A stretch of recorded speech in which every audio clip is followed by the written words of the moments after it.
name is Bruce Allen, and I'm the author of Promise of the Third Day and soon to be released Prophetic Promise of the Seventh Day. Those are messages that were birthed in my heart about 1999 as the Lord began to give me revelation about the hour in which we are living.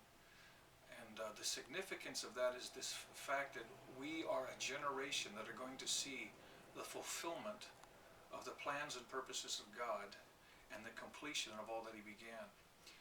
For instance, 2 Peter 3:8 says that a day with the Lord is as 1,000 years, and 1,000 years as a day. So historically, we can go back to Jesus, and from Jesus until the turn of the century, we've completed 2,000 years or 2 days. And so now we are early in the morning on the third day. Historically also, we can go back from Jesus 4,000 years to Adam. So from Adam until the turn of the century, we have completed 6,000 years or 6 days, and we're early in the morning on the seventh day.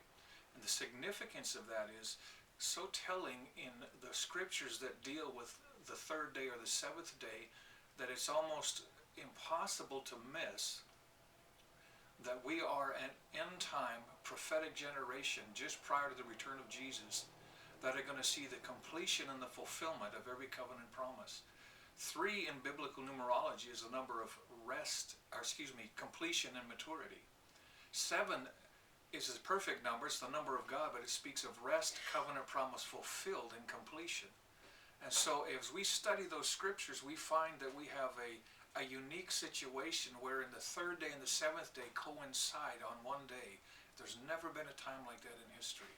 And so we are a unique generation with profound destiny. And as I've studied this for the last 9-10 years, I've discovered that every single one of those promises come to pass early in the morning on the third day or the seventh day.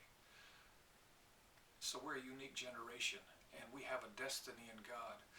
For instance, as we've traveled around the world in many nations of the world, my wife and I, we have met multitudes of people that have had a face-to-face encounter with Jesus as they cried out for truth and they've come to the knowledge of Christ. Well, my first question, anytime I hear a testimony like that, is, Father, I need a foundation in the Word. Where's it in the Bible? In Matthew chapter 12, verse 1, it teaches that on the Sabbath day, or the seventh day, it was as the disciples and Jesus were walking through the grain fields, they were hungry and began to pluck and eat.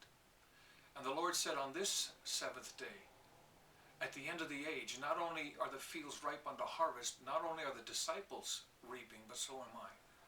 And so He began to give me scripture after scripture and insight and revelation and experience that corroborates what He's saying and doing. And all over the world, multitudes are awakening to their destiny in this hour. So that's the thrust of both of those books.